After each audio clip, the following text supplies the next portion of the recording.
दशक 6 समास 1. जय जय रघुवीर समर्थ. समर्थ म्हणतात, चित्त एकाग्र करावे. जे बोलले ते अगदी हृदयात धरून ठेवावे.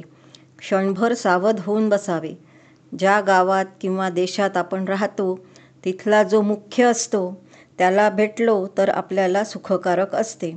जो वरिष्ठ आहे, मुख्य आहे, त्याची भेट घेतली नाही तर मान्यता मिळत नाही. आपले महत्त्व जायला वेळ लागत नाही. म्हणून रायापासून रंकापर्यंत जो कोणी वरिष्ठ असेल त्याला भेटणे शहाणपणाचे होते असे विवेकी लोक जाणतात. असे केले नाही तर प्रपंचात नाना त्रास भोगावे लागतात.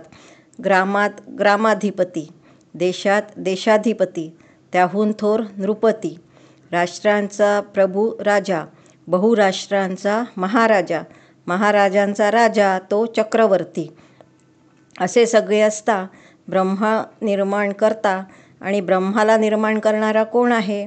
ब्रह्मा, विष्णू आणि हर यांना जो निर्माण करतो तोच थोर परमेश्वर ओळखावा. ज्याने संसारी घातले, ब्रह्मांड निर्माण केले, त्याला नाही ओळखले तो पतित जाणावा. जो भगवंताला जाणेल त्याला संत म्हणतात.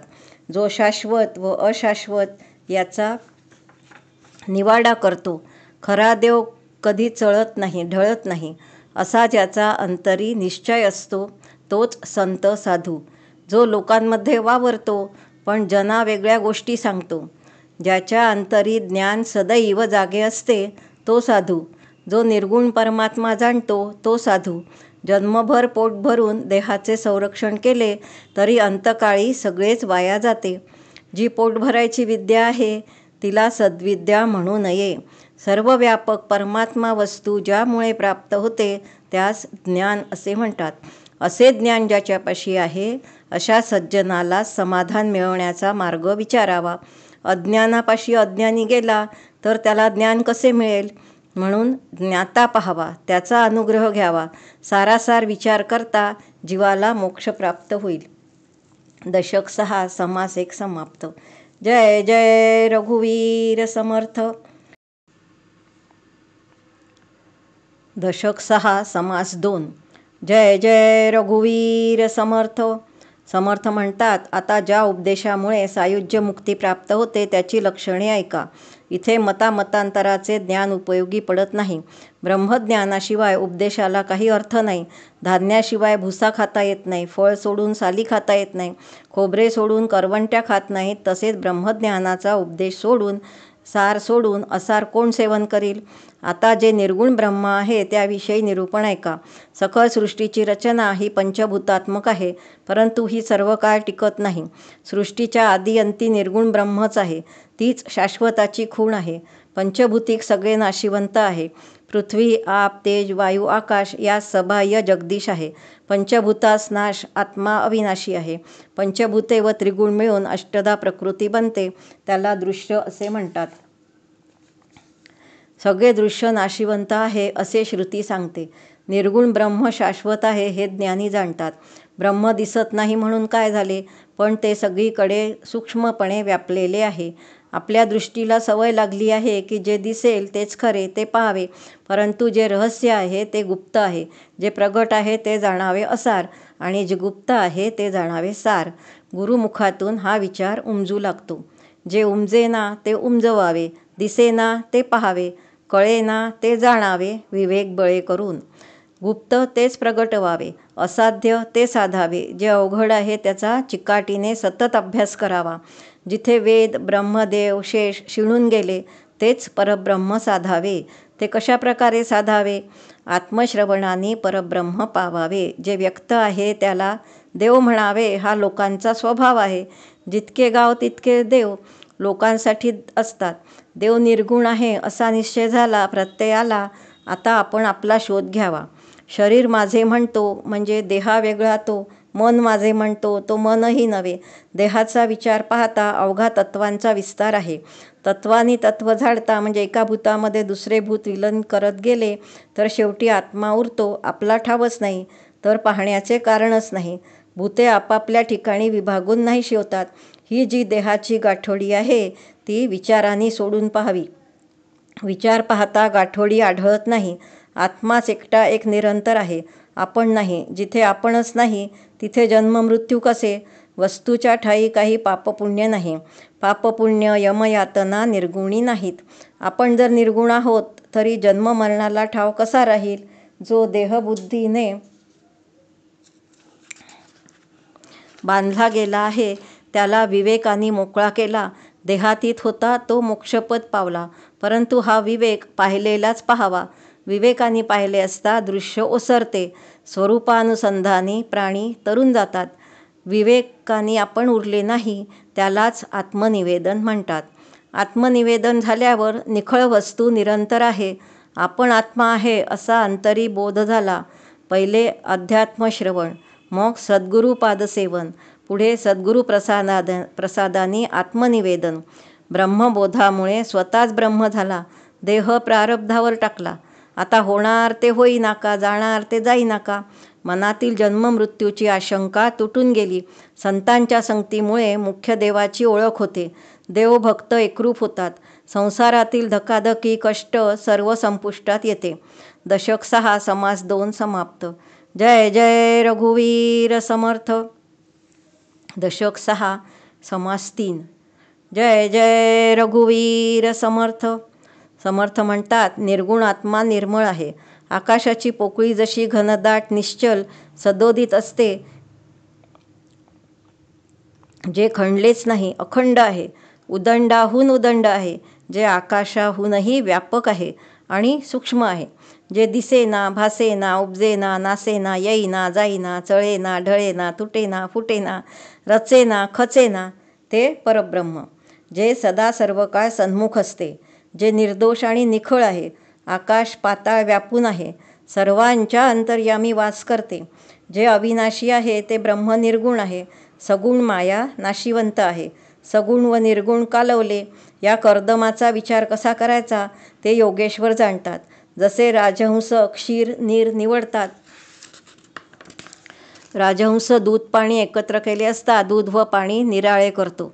त्याप्रमाणे ज्ञानी पुरुष सगुण निर्गुण यांच्या मिश्रणातून सगुण बाजूला करून निर्गुण निवडतात. पंचभूतात्मक जे जड आहे त्याला आत्मा व्यापून असतो. नित्य काय अनित्य काय याचा विवेक पाहता हे कळते. उसामध्ये रस आहे, तो रस घेऊन उरलेला चोथा टाकून द्यावा. तसा जगामध्ये जगदीश विवेकाने ओळखावा.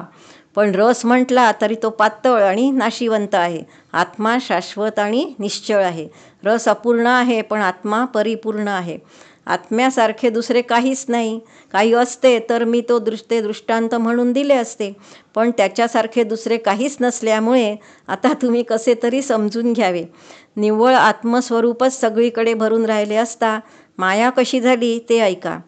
जशी आकाशामध्ये वायूची झुळूक वाहिली, वायूपासून तेज झाले, तेजापासून आप झाले, आपापासून भूमंडळ आकाराला आले, भूमंडळापासून कितीतरी जीव झाले, परंतु ब्रह्म आदी अंती व्यापून आहे. जे जे काही निर्माण झाले ते सर्व नासले, पण मूळचे ब्रह्म जसेच्या तसेच राहिले. घटापूर्वी आकाश असते, घटामध्ये आकाश भासते. घट फुटला म्हणून आकाश नासत नाही, ते जसेच्या तसेच असते. तसे परब्रह्म केवळ अचल आणि अढळ राहते. त्यामध्ये सकळ चराचर होत जात असते. जे जे काही निर्माण झाले ते आधीच ब्रह्माने व्यापलेले. सर्व नाश पावले तरी अविनाशी ब्रह्म जसेच्या तसेच राहते. अविनाशी ब्रह्माचा ज्ञाते पुरुष आश्रय घेतात. तत्वनिरसन करून आपला आपण लाभ करून घेतात. तत्वात तत्व मिसळून जो आकार बनतो त्याला देह म्हणतात. जाणते पुरुष एका तत्वाचा आधार घेऊन त्यातून उरलेली तत्वे शोधून काढतात. विनाशी तत्वे गळली की देह अहंता उरत नाही. विवेकाने निर्गुण ब्रह्माशी ऐक्यता झाली. विवेकाने देहाकडे पाहिले असता तत्वाने तत्व ओसरल्यावर आपण काहीच नाही हे प्रत्ययाला आले. आपला आपण शोध घेता आपण मिथ्या आहोत हे समजते. तत्वांच्या शेवटी निर्गुण ब्रह्म उरते. देहाच्या खोट्या मीपणाशिवाय निर्गुण ब्रह्म हेच आत्मनिवेदनाचे रहस्य आहे. तत्वांसारखाच मी तूपणाचा भ्रमही नाहीसा होतो. मी पाहता आढळेना, निर्गुण ब्रह्म ते चळेना, आपण तेची परी कळेना सद्गुरु विण. सारासार अवघे शोधले, असार ते निघून गेले, पुढे सार ते उरले निर्गुण ब्रह्म. आधी ब्रह्म सांगितले ते सकळामध्ये व्यापले, सकळ अवघे नाचले, मग उरले ते केवळ ब्रह्म. मीपणाची आपण कल्पना केली, मी पण शोधायला गेलं तर ती कल्पना उरली नाही. मी पण गेल्यावर निर्गुण आत्मा स्वये आहेच. मग तत्वनिरसन झाल्यावर सुद्धा निर्गुण आत्मा आपण असताना उगाच मीपणा का दाखवावा? तत्वनिरसनाने मी पण गेले, निर्गुण आत्मा तोच आपण आहे, मी तोच आहे या भावाने आत्मनिवेदन प्रत्ययाला आले. आत्मनिवेदन झाल्यावर देवभक्ताचे ऐक्य होते. विभक्तता सांडून भक्त देवाशी ऐक्य पावतो. निर्गुणाला जन्म मरण पाप पुण्य नाही. निर्गुणी अनन्य होता, आपण मुक्त झाला. तत्वानी वेढून घेतला, प्राणी संशयाने गुंडाळला. स्वतःचे स्वरूप विसरून मी कोण असे म्हणतो. तत्वात गुंतला की कोहम म्हणतो. विवेकाने पाहिले की सोहम म्हणतो. अखेर आत्मस्वरूपाशी ऐक्य होता. सोहम आणि कोहम दोन्ही भूमिका मावळतात. या सर्व अवस्थांच्या पलीकडे जे स्वरूप आहे तेच संत बनून राहतात. देहात असूनही देहातीत ते असे ओळखावे. संदेहवृत्ती एकदम नाहीशी होत नाही. बोललेलेच पुन्हा पुन्हा बोलावे लागते. तरी याबद्दल श्रोत्यांनी मला क्षमा करावी असे समर्थ म्हणतात. दशक 6 समास 3 समाप्त. जय जय रघुवीर समर्थ. दशक 6 समास 4. जय जय रघुवीर समर्थ.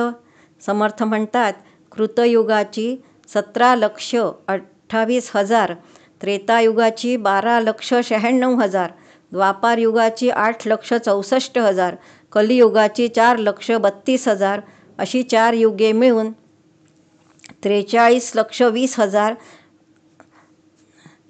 अशी 4 युगे ब्रह्माचा एक दिवस होतो. ब्रह्मदेवाचे 1000 दिवस झाले की विष्णूची 1 घटिका होते. विष्णूच्या 1000 घटिका झाल्या की महादेवाचे 1 पळ होते. महादेवाची 1000 पळे झाली की शक्तीचे अर्ध पळ होते. शास्त्रांमध्ये अशी कालगणना सांगितली आहे. अशा अनंत शक्ती आहेत. ब्रह्मांडाच्या रचना होतात आणि जातात. तरी परब्रह्माची जी अखंड स्थिती आहे ते खंडित होत नाही. परब्रह्माची स्थिती कशी? पण ही एक बोलण्याची रीत आहे. परब्रह्माचे वर्णन करता येत नाही तर स्थिती कोण कशी सांगणार? 4760 वर्षे कलियुगाची होऊन गेली. आता उरलेल्या कलियुगाची गोष्ट अशी आहे. 4,27,240 वर्ष आता कलियुगाची उरली आहेत. पुढे येणाऱ्या काळामध्ये वर्णसंकर होणार आहे. असे एकाहून एक थोर सचराचर रचले आहे. एक विष्णू थोर म्हणतात, एक रुद्र थोर म्हणतात, एक शक्ती थोर म्हणतात, असे आपापल्या परीने बोलतात. पण हे सगळे कल्पांती नाश पावेल. आपापल्या उपासनेचा लोकांना अभिमान वाटतो. पण आत्मा सर्वत्र व्यापक असा साधूचा निश्चय असतो. बाकी सर्व सहचराचर माईक आहे. स्वप्नात लहान थोर पाहिले, पण जागृत झाल्यावर कोण लहान आणि कोण थोर? सगळाच विस्तार हा स्वप्नरचनेचा असतो. जो जन्मास आला तो मी थोर म्हणता गेला. देहबुद्धीमुळे तो जिवंतपणीच मेल्यासारखा असतो. जन्मास येऊन तो आत्मज्ञान करून घेतो, तो अमर होतो. श्रेष्ठ लोकांनी याचा विचार केला पाहिजे. सर्वांमध्ये परमेश्वरच मोठा असतो. त्यामध्ये हरिहर होत जातात. परमेश्वर निर्गुण निराकार आहे. तेथे उत्पत्ती विस्तार नाही. ब्रह्म प्रलया वेगळे आहे. ब्रह्म नावारूपा निराळे आहे. ब्रह्म सदा सर्व काळ जसेच्या तसेच आहे. जे ब्रह्मनिरूपण करतात, संपूर्ण ब्रह्म जाणतात, ते ब्रह्मज्ञ, तेच ब्राह्मण जाणावे. दशक 6 समास 4 समाप्त. जय जय रघुवीर समर्थ. दशक 6 समास 5. जय जय रघुवीर समर्थ. समर्थ म्हणतात, श्रोते विचारतात की माया ब्रह्म कसे आहे? श्रोत्या वक्त्याच्या निमित्ताने तुम्ही निरूपण ऐका. ब्रह्म निर्गुण निराकार, माया सगुण साकार. ब्रह्माला पारावार नाही, मायेला आहे. ब्रह्म निर्मळ निश्चळ, माया चंचल चपळ आहे. ब्रह्म निरोपाधी आहे, माया उपाधिरूपी आहे. माया दिसते, ब्रह्म दिसत नाही. माया भासे, ब्रह्म भासत नाही. कल्पांतकाळी माया नासेल, ब्रह्म नासणार नाही. माया रचे, ब्रह्म रचेना. माया खचे, ब्रह्म खचेना. अज्ञानाला माया रुचे, ब्रह्म रुचेना. माया उपजे, ब्रह्म उपजेना. माया मरे, ब्रह्म मरेना. धारणेसी माया धरे, ब्रह्म धरेना. माया फुटे तुटे, ब्रह्म फुटेना तुटेना. माया विटे ब्रह्म अविनाशी विटत नाही. माया विकारी ब्रह्म अविकारी. माया सर्व करी ब्रह्म काहीच न करी. माया नाना रूपे धरी ब्रह्म अरूप आहे. माया पंचभूतिक अनेक आहे. ब्रह्म शाश्वत एकच आहे. माया ब्रह्माचा विवेक विवेकी जाणती. माया विस्तारली तिथे ब्रह्माला आवरण घातले. तिने ब्रह्माला आवरण घातले. पण साधू पुरुष शुद्ध ब्रह्मस्वरूप निवडून घेतात. ब्रह्म अप्रत्यक्ष, माया प्रत्यक्ष आहे. ब्रह्म समरूप तर माया विषमरूप आहे. ब्रह्म आकाशासारखे निव्वळ तर माया पृथ्वीसारखी गढूळ आहे. माया लक्ष, ब्रह्म अलक्ष आहे. माया पूर्वपक्ष तर ब्रह्म सिद्धांत आहे. माया अशाश्वत, ब्रह्म सत शाश्वत आहे. माया हेतुयुक्त, कर्मयुक्त आहे. ब्रह्म कर्मरहित आणि हेतुरहित आहे. ब्रह्म अखंड घनदाट तर माया पंचभूतिक आणि पोचट आहे. ब्रह्म निरंतर तर माया नाशिवंत आहे. माया घडे ब्रह्म घडेना. माया पडे ब्रह्म पडेना. माया बिघडे ब्रह्म बिघडेना. ब्रह्म असतेच, निरस्ता माया निरसून जाते. मायेला कल्पांत आहे, ब्रह्माला नाही. माया कठीण, ब्रह्म कोमळ आहे. माया अल्प, ब्रह्म विशाल आहे. ब्रह्म बोलता येत नाही. माया जशी असेल तसे बोलता येते. काळ मायेला झडपतो पण ब्रह्माला नाही. नाना रूप रंग म्हणजे माया. मायाभंगे ब्रह्म अभंग असे सचराचर चालत जाते. परमेश्वर सबाह्य अभ्यंतरी चराचर विश्वाला व्यापून आहे. माया ब्रह्माचे विवरण करता जन्म मरण चुकते. संतांना शरण गेल्याने मोक्ष लाभतो. संतांचा महिमा बोलायला सीमा नाही. जगात भरून राहिलेला परमात्मा त्यांच्यामुळे अंतरी प्रगट होतो. दशक 6 समास 5 समाप्त. जय जय रघुवीर समर्थ. दशक 6 समास 6. जय जय रघुवीर समर्थ. समर्थ म्हणतात, श्रोत्यांनी अशी विनंती केली की सृष्टीपूर्वी ब्रह्म आहे, तिथे सृष्टी मुळीच नाही. पण आता जी सृष्टी दिसते ती सत्य की मिथ्या? तुम्ही सर्वज्ञ आहात, माझी आशंका फेडावी. कथेसी तत्पर होऊन याचे उत्तर ऐका. या संसारात माझाच सनातन अंश जीव झाला आहे असे गीतेचे वचन आहे. त्यामुळे सृष्टीस खरेपणा येतो. जे दिसते ते नाश पावते. या वचनाने सृष्टीस खोटेपणा येतो. सत्य म्हटले तर नाश पावते, मिथ्या म्हटले तर दिसते. आता जसे आहे तसे सांगतो. सृष्टीमध्ये अज्ञानी आणि सज्ञानी पुष्कळ लोक असतात. अज्ञानाचे मत असे आहे की सृष्टी शाश्वत आहे, देव धर्म तीर्थ व्रत सत्य आहे. पण जो सर्वज्ञ जो असतो तो म्हणतो मूर्ख अज्ञानी लोकांसाठी मूर्तीपूजा असते. विश्वाचा प्रलय झाला तरी शिल्लक उरते ते ब्रह्म. तेव्हा अज्ञानी म्हणतो संध्यास्नान गुरुभजन तीर्थाटन का करतो? ज्ञानी उत्तर देतो शंकराचे वचन आहे, त्यामध्ये सद्गुरूंची उपासना करण्याचे सुचविले आहे. शंकरांनी गुरुगीता सांगितली आहे. गुरुचे भजन कसे करावे? आधी त्याला ओळखावे. त्याच्यापाशी आत्मज्ञानाने मिळणारे समाधान असते, ते आपण विवेकाने मिळवावे.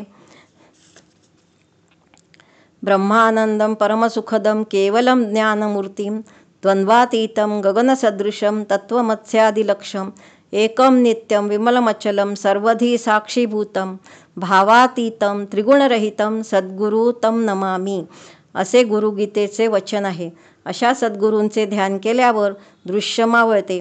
तेथे सृष्टी मिथ्या हे भान उरत नाही असे ज्ञानी बोलला. सद्गुरू ओळखला. त्याच्या संगतीने सृष्टी मिथ्या असा निश्चित अर्थ केला. जीवभूत सनातन असे गीतेचे वचन आहे.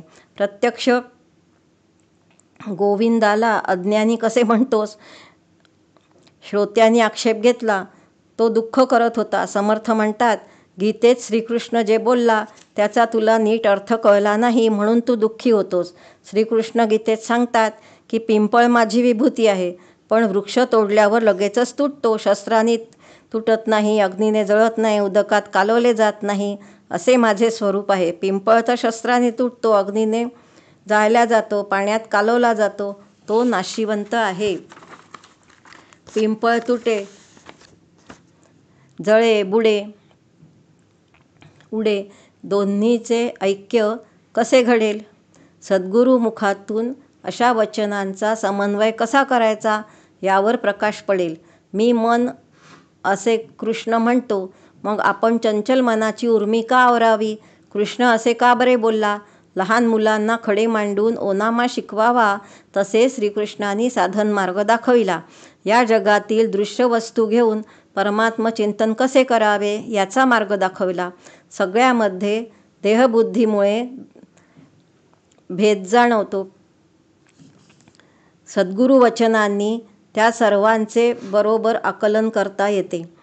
अनंत मतभेद असतात, ते साधूशिवाय कल्पांतीही निवळू शकत नाहीत. वादविवादाच्या नादी लागू नाही. संवाद साधून ब्रह्मानंद स्वये अनुभवावा. कल्पनेच्या पोटी अनंत सृष्टी होत जाते, ती काही सत्य नाही. कल्पनेचा देव केला, पाषाणाचा देव केला, तो भंगला तर त्याला मोठे दुःख होते. सोन्याचा देव करतात, कोणी पाषाणाचा करतात. नर्मदा किनारी तर असंख्य गोटे असतात. लक्षावरी देव त्याची गणना कोण करी. धातू, पाषाण, मृत्तिका यांचे देव करतात. माणसाच्या कल्पनेप्रमाणेच ते असतात, पण प्रत्यक्ष देवाच्या खुणा वेगळ्याच आहेत. हा सगळा मायेचा खेळ आहे. हे दृश्य विश्व कोटी गुणांनी खोटे आहे असे वेदशास्त्र पुराणे सांगतात. साधू संत महानुभाव त्यांचा असाच अनुभव आहे. खरा देव पंचभूतांच्या अतीत आहे. सृष्टी मिथ्या आहे. देव आदी अंती शाश्वत आहे असा सर्वांचा निश्चय आहे. अन्वय आणि व्यतिरेक दोन्ही कल्पना रूप आहेत. सगळीकडे आत्मस्वरूप आहे म्हणजे अन्वय, आणि अनात्म सोडून उरलेले ते आत्मस्वरूप हा व्यतिरेक. कल्पनेच्या पोटी 8 सृष्टी निर्माण होतात. काल्पनिक, शाब्दिक, प्रत्यक्ष, चित्रलेप, स्वप्न, गंधर्व, ज्वर, दृष्टीबंधन अशा 8 सृष्टी आहेत. यापैकी कोणती श्रेष्ठ सत्य मानायची? म्हणून सृष्टी नाशिवंत हे संत महंत जाणतात. हे जरी खरे असले तरी खऱ्या देवाचा निश्चय होण्यासाठी सगुणी भजावे, हे निश्चितपणे सांगतो. सगुणाच्या आधाराने निर्गुण निर्धारांनी पावते. सारासार विचारांनी संतसंगांनी सर्व कळते. शिष्य विचारतो, सृष्टी मिथ्या असे कळले, पण हे दिसते का? दृश्य दिसते म्हणून सत्य वाटते. यास काय करावे? स्वामी कृपा करून सांगा. याचे उत्तर पुढील समासात सांगितले आहे. सृष्टी मिथ्या आहे असे जाणून सगुण रक्षावे, ही अनुभवाची खूण अनुभवीत जाणतील. दशक 6 समास 6 समाप्त. जय जय रघुवीर समर्थ. दशक 6 समास 7. जय जय रघुवीर समर्थ. ज्ञानाने दृश्य मिथ्या झाले तरी पण भजन का केले पाहिजे? ज्ञानाहून श्रेष्ठ काही नाही तरी उपासना कशाला पाहिजे? उपासनेने लोकांना काय प्राप्त होते?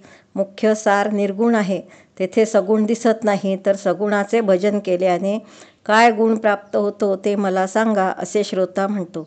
जे सगळे नाशिवंत आहे त्याला का म्हणून भजावे? सत्य सांडून असत्य कोणी भजावे? असत्याचा प्रत्यय आला, मग असत्याला भजण्याचा नेम का लावून घ्यायचा? निर्गुणाने मोक्ष होतो, प्रत्यक्ष प्रत्यय येतो, तर सगुण काय देतो ते कृपा करून स्वामी मला सांगा, असे प्रश्न शिष्यांनी विचारले आहेत.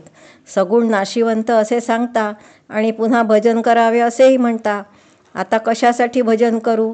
स्वामींच्या भिडेमुळे बोलता येत नाही, पण एरवी हे मला काहीच मान्य होत नाही. साध्य झाल्यानंतर साधना कशाला करावी?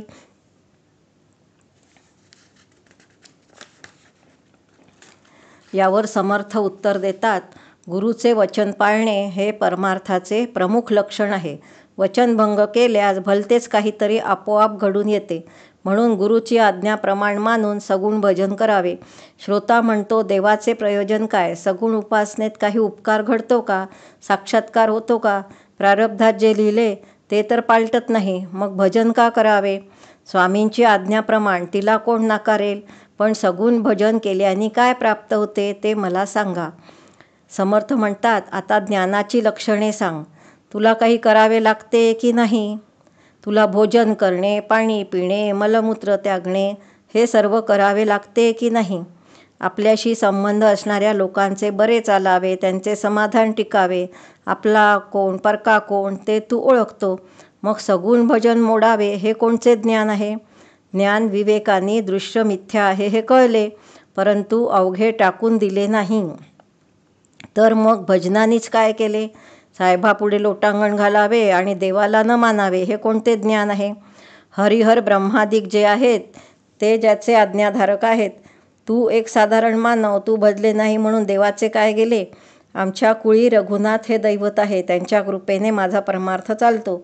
जो समर्थांचाही समर्थ आहे, त्याने देवांनाही रावणाच्या कैदेतून सोडवले. आम्ही त्याचे सेवक आहोत. सेवेमुळेच आम्हाला ज्ञान झाले.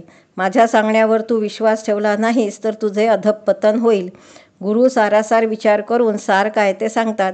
शहाणे लोक हे जाणतात.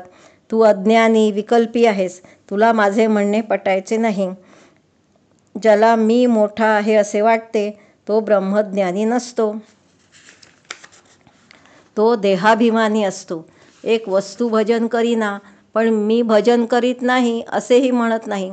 अशी अवस्था जिथे असते, तिथे मी देह आहे ही कल्पना दडून राहिलेली असते. इथे ज्ञान नाही, भजन नाही, उगाच देहाभिमान आहे. तुलाच प्रत्यय आहे. आता असे करू नये. रघुनाथाच्या भजनी लागावे. सगुणाच्या उपासनेतूनच सत्य व शाश्वत आत्मज्ञान प्राप्त होते. सगुण ईश्वर दुर्जनांचा संहार करतो, भक्तजनांना आधार देतो. असा चमत्कार प्रत्यक्ष अनुभवास येतो. मनात धरले ते होते, विघ्न अवघे नासून जाते. रघुनाथांनी कृपा केली तर असा प्रत्यक्ष अनुभव येतो.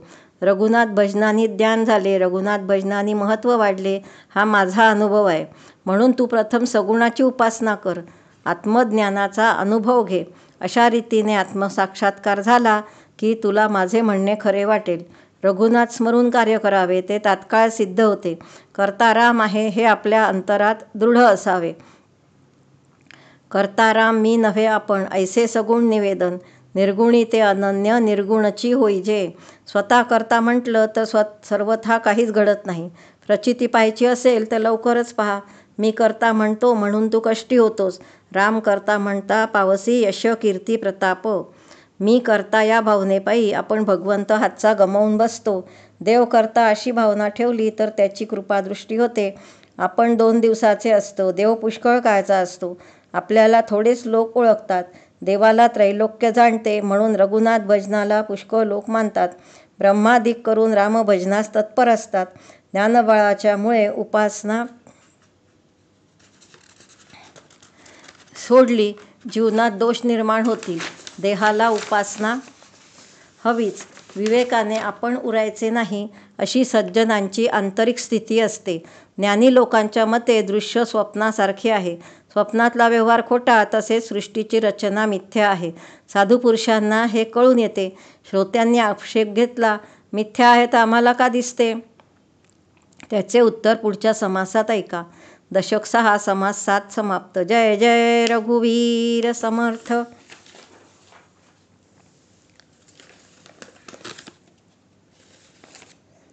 दशक 6 समास 8.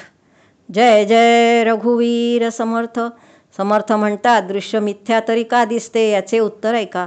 जे इंद्रियांना दिसते तेच खरे म्हणायचे, हे अज्ञानी लोकांचे पाहणे आहे, ज्ञानी लोकांचे नाही. केवळ डोळ्यांना दिसते म्हणून खरे मानायचे म्हटले तर संत महंतांच्या गोष्टी ग्रंथात सांगितलेले खोटे ठरवावे लागेल. एखाद्या मृगाने मृगजळ पाहिले, तेथे पाणी आहे असे समजून तो तिथे धावतो, पण खरंच तिथे पाणी नाही हे त्याला कोण सांगणार? रात्री स्वप्नात खूप द्रव्य सापडले, ते खरे कसे मानावे? वरती पाहिले असता आकाश पालथे दिसते, पण पाण्यात पाहिले असता उताणे दिसते. चांदण्या पण दिसतात, पण पाण्यातले आकाश मिथ्या असते. पाण्यात बुडबुडे उठतात, तितक्यात रूपे दिसतात. बुडबुडे फुटताच रूपे खोटी ठरतात. 4 छोटे आरसे घेऊन त्यात 4 प्रतिबिंब दिसतात, पण मुख तर एकच असते. एखादा जादूगार जादू करतो, ते लोकांना खरे वाटते, पण मिथ्या असते. राक्षसांची माया देवांनाही खरी वाटते. सोन्याच्या मृगाच्या पाठीमागे राम धावला. रावणाने कपट करून श्रीरामाचे शिर तयार करून सीतेला दाखवले. नाना दैत्य कपट करण्यात तरबेज असतात, ते देवांनाही आटपायचे नाहीत. तेव्हा भगवंताच्या शक्तीने अवतार घेऊन त्यांचा संहार केला. मनुष्यांची जादू, राक्षसांची ओडंबरी, भगवंताची नानापरी विचित्र माया असते. खऱ्याप्रमाणे दिसते, पण विचार करता नाहीशी होते. सारखी नजरेस पडल्याने मिथ्या असूनही ती खऱ्याप्रमाणे भासते. सत्य म्हणावी तर नाश पावते, मिथ्या म्हणावी तर दिसते. मन दोन्हीवर विश्वास ठेवत नाही. दृश्यभास हा अविद्यात्मक आहे, देह ही अविद्यात्मक आहे, म्हणून हा अविवेक इथे संचरला आहे. आपण डोळ्यांनी बाहेरची वस्तू पाहतो, त्या वस्तूवर आपले मन जाते व तिचे रूप घेते. आपल्या सूक्ष्मदेहामध्ये त्याची प्रतिमा तयार होते. अविद्येने निर्माण केलेल्या दृश्याला धारण करणारा सूक्ष्मदेह या कारणास्तव अविद्यामय होतो. अविद्येने अविद्या पाहिल्यामुळे दृश्यावर विश्वास बसतो. काया अविद्येने भरलेली आहे, ती काया म्हणजे मी, हे देहबुद्धीचे लक्षण आहे. याकरता सर्व दृश्य खरे झाले. देहबुद्धी बळकट करून ब्रह्म पाहिला गेला, त्यामुळे दृश्याने परब्रह्माची वाट रोखून धरली. अस्थिमासाचा डोळा त्यांनी पाहीन म्हणे ब्रह्मगोळा, तो ज्ञाता नसून आंधळा आहे. परब्रह्म शाश्वत आहे, माया अशाश्वत आहे. दृष्टीला दिसतं, मनाला भासतं, ते सर्व नाशिवंत आहे. परब्रह्म दृश्याच्या अतीत असणारे आहे. मी कोण आहे हे जाणावे, मी पण त्यागून अनन्य व्हावे, म्हणजे स्वाभाविकच समाधान अंगी बाणेल. दशक 6 समास 8 समाप्त. जय जय रघुवीर समर्थ. दशक 6 समास 9. जय जय रघुवीर समर्थ. समर्थ म्हणतात, एखाद्याने पुष्कळ धन गुप्तपणे साठवून ठेवले, ते त्याचे सेवक कसे काय जाणू शकतील? त्यांना फक्त बाह्य आकाराचे ज्ञान आहे. तसे माईक दृश्य सगळेच पाहत असतात. अंतरंग काय आहे हे विवेकी जाणतात. तळ्यामध्ये खाली द्रव्य ठेवून त्यात पाणी सोडले, लोक म्हणते की सरोवर भरले. गुप्त गोष्ट जाणत्यालाच माहिती असते. तसेच समर्थ ज्ञानी लोकांनी परमार्थ ओळखला. बाकी लोक दृश्य पदार्थ गोळा करण्यातच स्वार्थ मानतात. कोणी कबाड कष्ट करतात, गोऱ्या वेचतात. तसे असार टाकून सार भोगणारे राजे नसतात. ज्यांच्याजवळ सारासार विचार असतो ते राजाप्रमाणे स्वानंद सिंहासनावर आरूढ होतात. बाकी दृश्याचे ओझे वाहत वाहतच मरून जातात. असार लोकांना नेहमीच दिसते, सार गुप्त असते. चिंतामणी परीस गुप्त असतो. काचमणी खडे प्रगट असतात. कल्पतरू कुठे दिसत नाही. बोरी बाबळी मात्र उदंड असतात. चंदनाचे झाड जास्ती दिसत नाही. जगात गायींची खिल्लारे पुष्कळ असतात, पण कामधेनू इंद्राजवळच असते. पुष्कळ जण व्यापार करतात, स्वतःला धनवान म्हणवतात, पण कुबेराचा महिमा कोणासच नसतो. तसे ज्ञानी योगेश्वर गुप्त असलेल्या ईश्वराचा लाभ करून घेतात. बाकी लोक नाना मते शोधत राहतात. अर्थात सार दिसत नाही, असार मात्र लोकांना दिसते. सारासार हे साधू संत जाणतात. गुप्त परमात्मा संतांच्या संगतीत शोधावा. राजाच्या संगतीत राहील तर श्रीमंती लाभतेच. तसेच सत्संग धरता सद्वस्तूचा लाभ होतो. म्हणून दृश्य अवघे अशाश्वत, परमात्मा दृश्या वेगळा. अच्युत अनंत शाश्वत परमात्मा दृश्या वेगळा आणि दृश्याच्या अंतरी तो परमात्मा सहचराचरी विचार पाहता अंतरात निश्चय बांधतो. संसार त्याग न करता, प्रपंच उपाधी न सांडता, जनामध्ये सार्थकता विचारेची होय. हे प्रचितीचे बोलणे, विवेके प्रचित पाहणे. प्रचित पाहणे ते शहाणे, अन्यथा नव्हे. प्रचित आणि अनुमान, उधार आणि रोख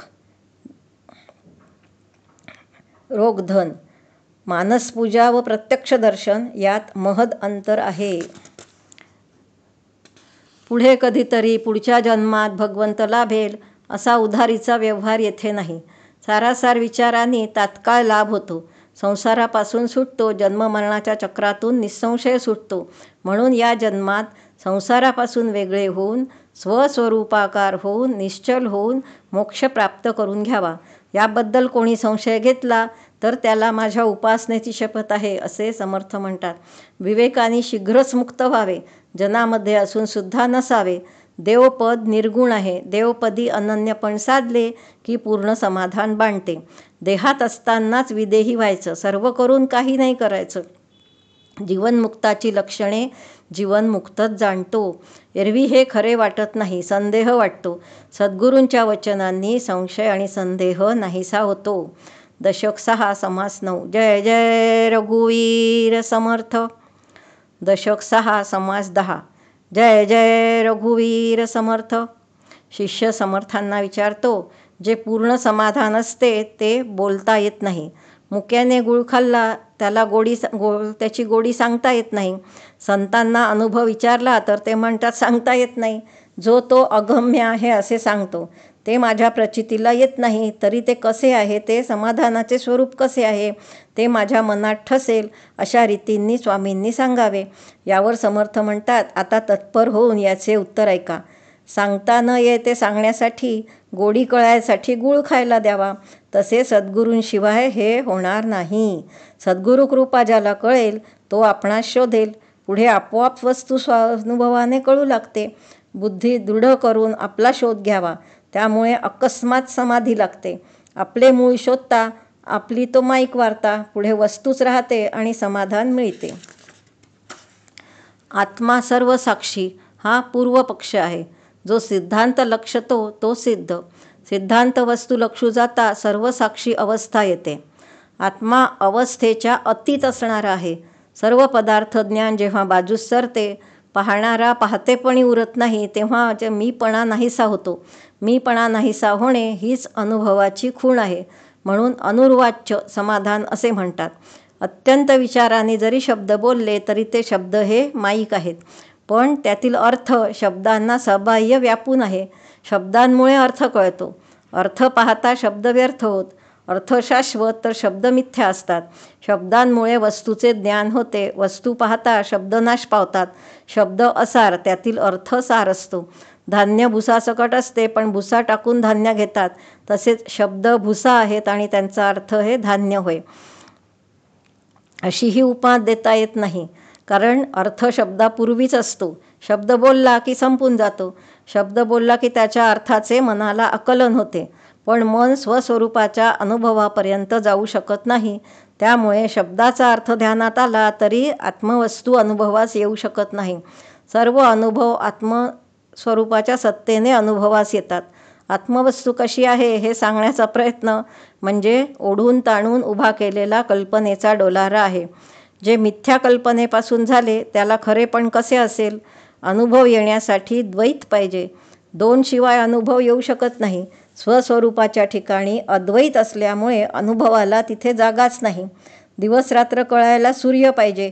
सूर्यच नसला तर दिवसरात्र कसे काय कळणार? शब्दाचे मूळ ओंकार आहे. तोच गेल्यावर शब्द कुठे? अनुभव आणि अनुभव घेणारा हे मायेमुळे शक्य होते. जिथे मुळे मायाच नाही त्याला काय म्हणावे? वस्तू एक आणि आपण एक असे वेगळे असते तर अनुभव सुखाने बोलता आला असता. अजन्मा निजलेला होता. त्याने स्वप्नामध्ये स्वप्न पाहिले.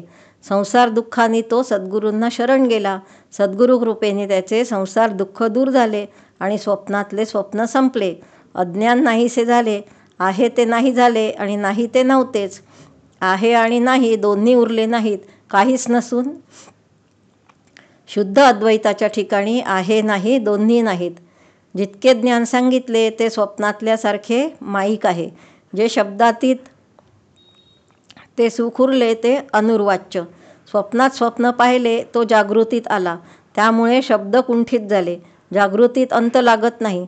शिष्याने विनंती केली, जे निरूपण केले ते पुन्हा करावे म्हणजे मला कळेल. जी निजखूण आहे ती अनुभवास येईल असे करावे. समर्थ सांगतात, सावधान होऊन ऐक. अजन्मा तो तूच आहेस. आता तू जे स्वप्नात स्वप्न पाहिले ते सांगतो. स्वप्नात स्वप्नाचा विचार तो संसार जाणावा. सारासार विचार करावा. सद्गुरूंना शरण जाऊन आत्मस्वरूपाचे निरूपण ऐकलेस. आपण स्वप्नात आहोत ही खूण तुला पटली. यानंतर स्वस्वरूपाचा अनुभव घेतला की बोलणे सगळे लटके पडेल. अत्यंत निवांत विश्रांती स्थान तुला सापडेल. ही खरी जागृती जाणावी. ज्ञानाबद्दल बोलण्याचा गलबला संपून अर्थ प्रगटला.